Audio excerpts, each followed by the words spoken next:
moyo, tamaa. Kwa tamaa ni hali ya kuwa na shauku au hamu pita kiasi ambacho unaweza ukafanya jambo lolote ambalo hata haliko sawa, ukafanya hata kitu ambacho si sahihi. Kwa hiyo tamaa mara nyingi inakuwa ipo ndani ya mtu. Hiyo tamaa ina uwezo wa kudhibitiwa au isidhibitiwe, inategemeana na mtu mwenyewe. Unataka je, udhibiti au usidhibiti? Sasa tunasema hapa tunazungumzia kwenye upande wa tabia kwamba kitabu cha Yakobo sura ya 1 mstari wa 15 anasema, inaeleza kwamba tamaa ikichukua mimba huzaa dhambi. Manake dhambi ni matokeo ambayo yamezaliwa baada ya tamaa kuchukua nafasi mpaka imekuwa kubwa ndani ya mtu, inapelekea mtu kwenda kutenda au kushiriki kitu ambacho sio sawa.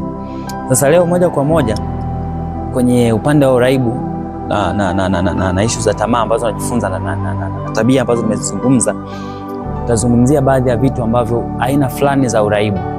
Kwa mfano, uraibu wa pornografia unapoanzia mpaka unapowapeleka watu. Sasa kwanza ifahamike kwamba hamu au shauku au tamaa ya kutamani mtu wa jinsia nyingine ni kitu ambacho Mungu alikiweka ndani ya mtu. Hakukiweka Mungu kwa bahati mbaya, aliweka kwa makusudi, na aliweka ili kuweze kupenzi alivyokuwa anatamani. Lakini kikishaenda tofauti na vile ambavyo Mungu anataka, kinaleta shida. Lakini kuna utaratibu ambao Mungu ameweka ndani. Katika maisha ambayo tunakuwa, binti au kijana wa kiume anapokuwa, inafika hatua ambayo anaweza akaanza kubadilika maumbile, kipindi ambacho mwili wake unaanza kuwa mkomavu, kipindi ambacho mwili wake unaweza kuwa na shauku na hamu na tamaa ya kimapenzi inazaliwa ndani ya mtu. Wakati anazidi kuendelea kukua na kuta mwili wake unachanua katika hivyo vitu.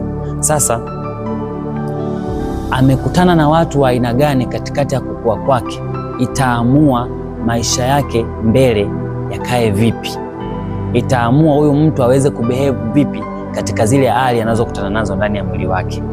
Hiyo hali ni Mungu ameweka ndani yako, lakini ni namna gani ambayo wewe unaichukulia inaweza kapelekea uwe sawa au usiwe sawa. Sasa mara nyingi kinachotokea, mtu anaweza akaanza kwa kutazama picha kwa mara ya kwanza kama sehemu ya pressure tu.